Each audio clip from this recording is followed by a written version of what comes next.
if things are perfect, then it doesn't need you. Oh, well said. You have to apply, and you have to understand, and you can't expect for it to be perfect. You may be the ingredient that makes it perfect. The video you're about to watch is just a small segment from a much longer and more in-depth interview that's included inside my new digital program, The 10 Commandments of Wealth. Click that link and get your name on the 10 Commandments of Wealth Early Action Guest List. When you do, you'll secure your invitation to a private and live webcast discussion with me. You'll also become eligible to get your copy of the 10 Commandments of Wealth 10 days early. Click that link, get your ass on the webcast. I'll see you inside. The privilege of chatting with Mr. Marshall Faulk today. And I asked him to chat with us. I asked him to share a bit with you about what it takes to win. What does it take to have the real work ethic, not some magic thinking about how you're going to make a 50% or 80% effort and think you're going to get 100% results.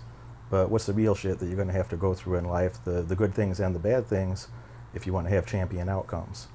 And most of my audience, these are people that they're already above average people. They got above average education, above average ambition, they got an above average work ethic. But there's a lot of pervasive thoughts out there that you're going to do you're going to make an 80% effort and have exceptional outcomes, or you can do a little bit more than other people and have exceptional outcomes. And that hasn't been my experience at all in life. I doubt it's been your experience. What are your thoughts about that, of what separates somebody who really wants to do well from the people who do? I think the beauty of it is in understanding that nobody puts out 100% and get 100% back. That's just not happening.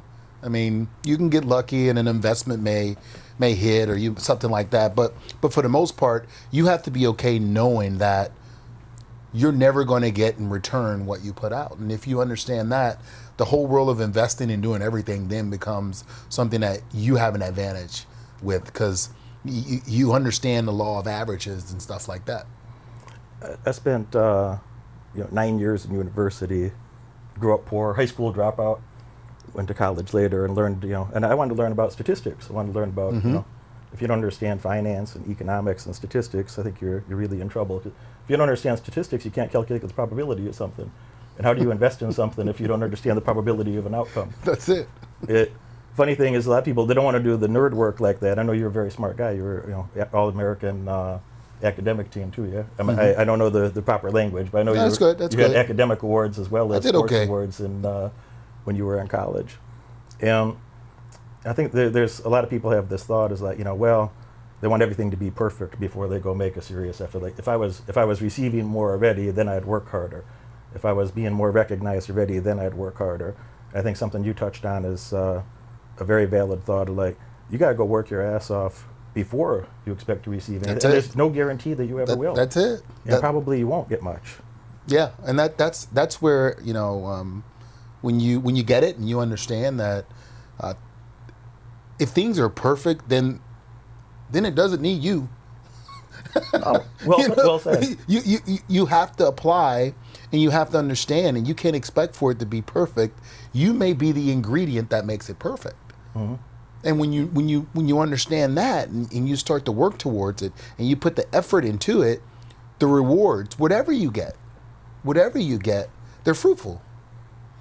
I'm gonna take that system right now and build on it. And if you already had a perfectly functioning system, there's no place for you unless it doesn't need you. Doesn't need you. The only way you could be part of a high functioning system is if you were contributing to the system and making it even better. That's it.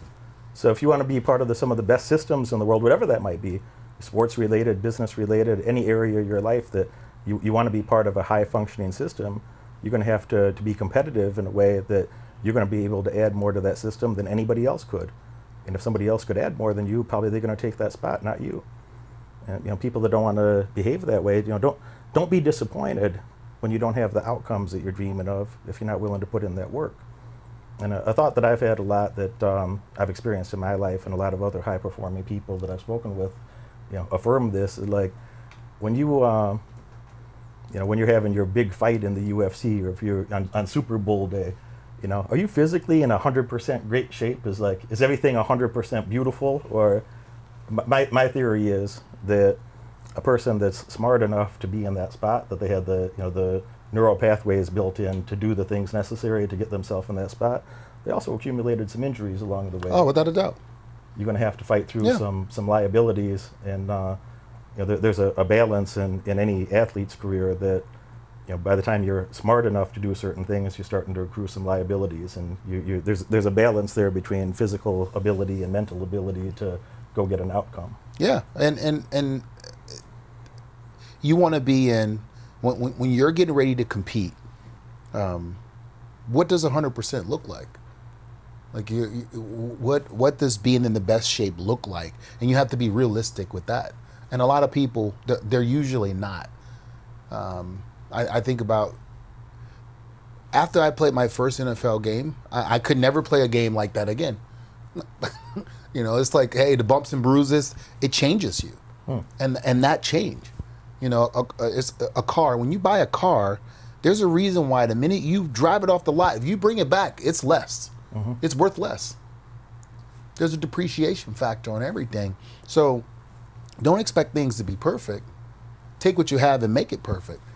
And that's I look at everything through that lens. What are some thoughts in your own words, your own internal self-talk? Like, what are some things that made you successful, or things that you've seen, attributes that you shared with other people that were very successful in some area that you perceive to be universals, that if you want to be a top performer, you have to do this. Yeah, I think top performers, when they walk into the situation, they've analyzed the situation, realized what they're going to add to it instead of take away from it. Like, what are you going to add to it to make it better, instead of, well, what can I take from this that's going to make me better? And that mindset right there gets you immediately, instantly where you want to be. Then outside of that, everybody that's successful, they've mastered time, their schedule, where they need to be, how they're going to get there, making sure they're on time. They master their schedule. Like, you can't waste time and allow time to be wasted, because guess what? You don't get it back. Can't get tomorrow back. Can't get it back. I say frequently, if you don't value your time, you don't value your life. That your life is just an accumulation of moments of time, and if you're not monitoring those and scheduling your time judiciously, you're wasting your life. That's it. And when you appreciate your time, it's amazing that when people come around you, they start to appreciate your time. Some of those principles are so universal. If you want to be good at anything, you're going to have to look to give more than you receive, out of sheer selfishness, if nothing else. I'm not such an altruistic person. That's really not my nature. I'm a very giving person to the right people. I don't want to waste my time with the wrong people.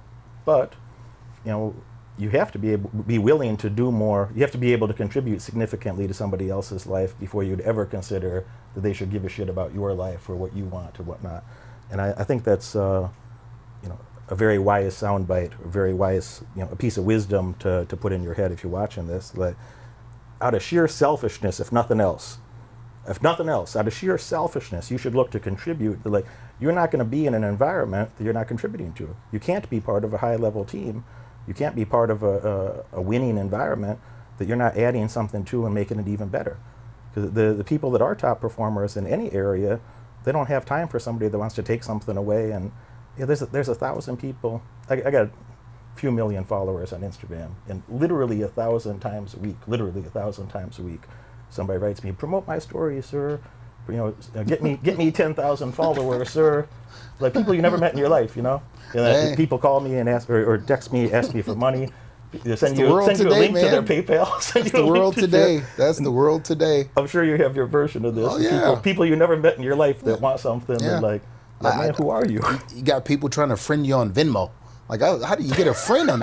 You want to be my friend on Venmo? I was like, I didn't even know you could have friends on Venmo. But this is the first I'm hearing of it myself. That's the world and society, and how it, how things are today, and you can get sucked in. You can literally get sucked in to believing that in life you should receive more than you work for.